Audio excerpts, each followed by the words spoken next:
Assalamualaikum warahmatullahi wabarakatuh. Berjumpa lagi nih di channel Jalan Lurus. Pada kesempatan kali ini tentunya ada aksi damai ya dari pihak kasus 7 pidana Vina ini. Nah, di sini tentunya kita akan perlihatkan ya perdebatan DPR dan juga rekan-rekan ya pendukung 7 kasus pidana ini. Semoga aja akan bisa ada PK2 dan ada jalan keluar untuk kebebasan dari kasus Vina ini ya. Semoga aja teman-teman ya. Kita akan lihat nih ya cuplikan video berikut ini.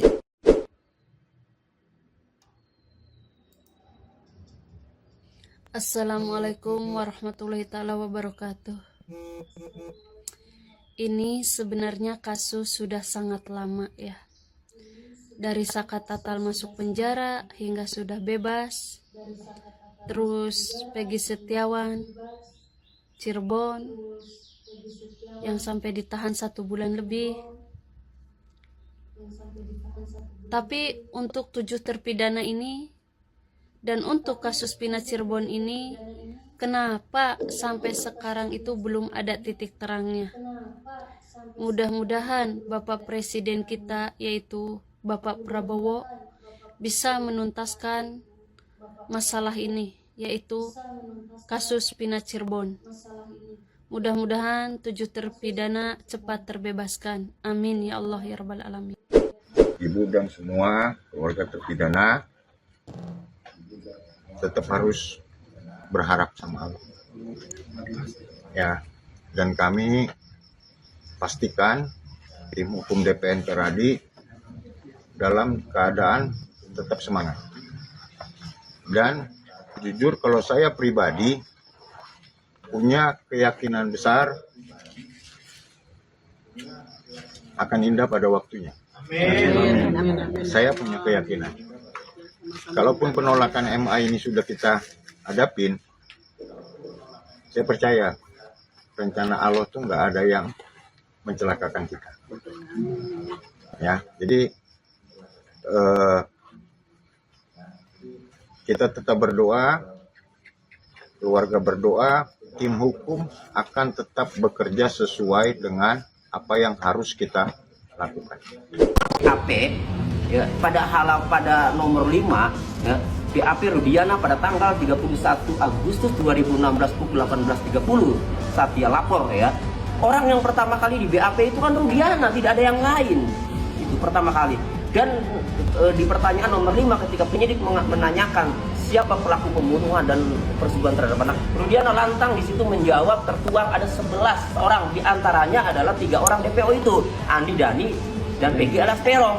Nah, yang lain itu belakangan gitu loh diperiksanya, tersangka yang lain itu. Nah, kemudian di dalam putusan pengadilan berkas setelah saya pelajari, keterangan terdakwa itu tidak pernah melakukan dan tidak pernah mengatakan misalkan Jaya berperan sebagai ini, kata Hadi, atau sebaliknya Supriyanto ngomong bahwa Eka Sandi berperan sebagai ini, atau dia sendiri juga tidak pernah mengakui. Jadi tidak muncul nama-nama orang itu ya, 3 DPO itu. Lalu dari mana? Saya juga bingung ini hakim PK ya menolak itu, karena di dalam putusan pengadilan juga tidak ada yang memunculkan nama-nama yang melakukan itu. Mereka semuanya membantah tidak melakukan. Tapi kok bisa ya DPO itu masih tetap muncul ya? Berarti siapa yang memunculkan? Karena di BAP yang memunculkan adalah Rudiana, di salinan putusan juga pihak para terdakwa terpidana tidak memunculkan ya. Berarti kan kesimpulannya ini dari Rudiana. Jadi kalau penyidik Polda Jawa Barat atau Mabes Polri atau penyidik Polri mau menangkap DPO, interogasi dulu tuh Rudiana. Memunculkan nama-nama itu dari mana, termasuk 3 DPO. Periksa itu Rudiana itu benar atau tidak, fiktif atau enggak DPO. Belakangan kan menganulir bahwa DPO itu fiktif yang duanya setelah Peggy ditangkap. Kan itu.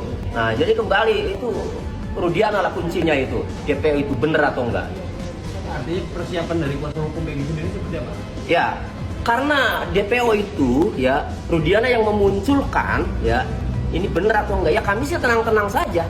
Apalagi sudah teruji ketika Peggy ditangkap ya, ditetapkan tersangka, kan berhasil dibebaskan ya.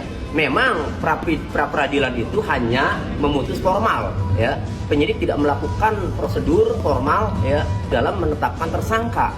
Tetapi jangan lupa ada poin 5, amar putusan nomor 5 yang menyatakan bahwa tidak sah segala keputusan atau penetapan lebih lanjut yang dilakukan oleh termohon, dalam hal ini termohon itu Polda ya, penyidik ya, berkenaan dengan penetapan tersangka Peggy ya, termohon oleh pihak Polda, itu tidak sah untuk keputusan lebih lanjut.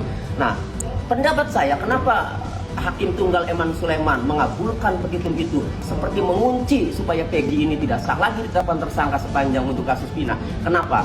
Walaupun itu pengujian formal, kenapa masuk ke material? Itu material sebenarnya kan, Peggy atau bukan pelakunya. Karena kami menghadirkan saksi-saksi ya yang mengetahui bahwa pada saat kejadian Peggy tidak berada di TKP. Siapa saksi-saksi itu? Ada Bondol ya, ada yang di Bandung siapa? Pak Agus Aceh, ya Wiyanti, ada siapa lagi? Ada istrinya, ya kemudian ada Dede Kurniawan, ya itu sebenarnya saksi untuk di persidangan pokok perkara. Tapi kenapa kami hadirkan? Agar hakim tunggal yakin, agar poin 5, agar tidak main-main lagi untuk penetapan tersangka tanpa alat bukti sembarangan, agar tidak ada lagi permainan asal tetapan tersangka itu. Jadi misalkan diungkit kembali yang 3 DPO, terus pihak Polda untuk meminta keterangan Peggy lagi, dan kuasa hukum sendiri seperti apa? Kami sebagai warga negara yang taat hukum, ya siap-siap saja. Toh Peggy bukan pelaku ya, Bu Yanti, siap-siap saja, kan gitu. Hanya saja ya perlu diketahui, setelah putusan pra peradilan tanggal 8 Juli 2024, hari itu juga penyidik Polda Jawa Barat itu melaksanakan putusan pengadilan ya, praktik itu menghentikan penyidikan ya, Bu. Sudah dikeluarkan SP3, berarti penyidikan kasus Pina untuk tersangka Peggy saat itu sudah dihentikan setelah adanya putusan pra peradilan. Lalu kalau mau memeriksa lagi itu harus dibuka lagi. Berdasarkan peraturan Mahkamah Agung nomor 2016 ya, kalaupun mau memaksa membuka lagi harus ada alat bukti baru. Alat bukti barunya apa? Tuh waktu di pra peradilan aja sudah digelontorkan semua alat buktinya itu dengan dari jawaban prapidnya itu semuanya itu. Kami lihat juga tidak ada yang mengarah bahwa ada pelaku tindak pidana pembunuhan itu kan, sama kayak putusan persidangan tahun 2016 atas nama 8 terpidana itu. Tidak ada yang mengarah ya, ditambah lagi yang barang bukti yang selanjutnya hanya ijazah, kartu Indonesia Pintar ya dan lainnya. Mengarah kemana itu, membuktikan apa ijazah-ijazah itu? Ya, silakan saja dengan alat bukti baru yang mana penyidik mau memeriksa, membuka penyidikan lagi, membuka surat perintah penyidikan lagi. Wah, sampai saat ini hasil kerja tim Sus Mabes Polri sendiri belum diumumkan ke publik. Tanggapannya? Ya, saya melihat Mabes Polri ini ya, saya menilainya lama ini. Padahal lama ya dalam bekerja. Padahal ya, Mabes Polri yang telah membentuk tim khusus itu, waduh, saya apresiasi, saya anggap Mabes Polri itu orang-orang pintar dan teknologinya juga canggih ya. Dan jangkauannya juga sudah bisa kemana saja karena Mabes Polri pusat. Tapi berbanding terbalik ketika sampai hari ini hasilnya ya belum ada. Jadi saya sangat menyayangkan ya. Ini kasus Pina ini mau segera diselesaikan atau tidak gitu loh. Kalau memang tidak ada niat ya sudah, saya juga tidak komentar apa-apa. Barangkali niatnya tidak ingin diselesaikan. Tapi kalau niatnya ingin diselesaikan, tingkat polsek saja ya. Kalau untuk mengungkap yang sudah jelas-jelas hanya untuk menyimpulkan dari kasus ini apa, harusnya sudah ada kesimpulan, ada perkembangan. Nyatanya sampai hari ini kan belum ada perkembangan. Jadi serius atau tidak Mabes Polri gitu loh untuk menuntaskan kasus ini, itu aja. Assalamualaikum warahmatullahi wabarakatuh, teman-teman semua. Saya lagi siap-siap OTW ke Cirebon dalam rangka bersilaturahmi dengan keluarga 7 terpidana. Tentu memohon doa, memohon dukungannya karena aksi damai ini tidak lain dan tidak bukan, mudah-mudahan atas izin Allah Subhanahu wa taala bisa membebaskan ke-7 terpidana. Saya juga ingin bersilaturahmi dengan rekan-rekan perkasa yaitu Sakat Tatal, ingin bersilaturahmi juga dengan Ibu Titin, ingin bersilaturahmi juga dengan keluarga Vina Cirebon. Insya Allah mudah-mudahan tidak ada halangan. Dan tentunya ingin pergi ziarah kubur di kuburan almarhumah Vina. Mohon doanya teman-teman semua, mudah-mudahan dalam perjalanan kami ini tidak ada halangan dan tidak ada hambatan. Sekali lagi, semangat buat semuanya. Ayo, persatuan dan kesatuan. Allahu Akbar, merdeka. Menolak permohonan peninjauan kembali para terpidana. Saya terpaksa harus stick video ini ya, sebab putusan Mahkamah Agung ya, walaupun putusan hakim itu sifatnya mutlak dan mengikat, tapi ini mencederai akal sehat masyarakat ya, mencederai keadilan ya. Sekali lagi saya menghormati apapun keputusan hakim dalam kasus peninjauan kembali kasus Pina Cirebon ya. Dan ini sudah saatnya Presiden mengambil alih kasus ini ya. Saya mendengar Presiden ingin memberikan pengampunan atau gerasi ke 40.000 narapidana. Dan yang terpenting untuk Prabowo Subianto, jangan melupakan kasus ini. Kasus ini sudah menampar akal sehat kita ya.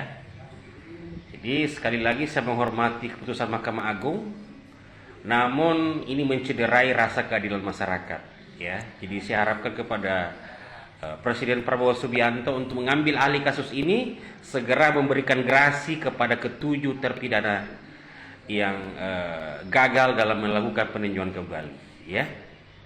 Wassalam. Ya teman-teman, tadi kita menyaksikan ya beberapa stitan dan juga dukungan dari 7 pidana kasus Pina ini. Dan Pak Tony juga menegaskan nih, apakah kasus ini mau diselesaikan atau tidak ya. Harusnya ada kesimpulan dari dulu, dan sampai saat ini tidak ada, malah di PK yang pertama pengajuan ya ditolak teman-teman. Tentunya benar kata Bang tadi ya, menyederai rasa netizen ya tentang kepercayaan. Ya itu semua ya, kita tidak bisa apa-apa ya, kita harus terima keputusan dari MK. Kita lihat aja kelanjutan dari kasus ini, apakah bisa ada jalan keluar lagi untuk PK kedua dan diterima. Jadi apa tanggapan Anda? Silakan cantumkan di dalam komentar.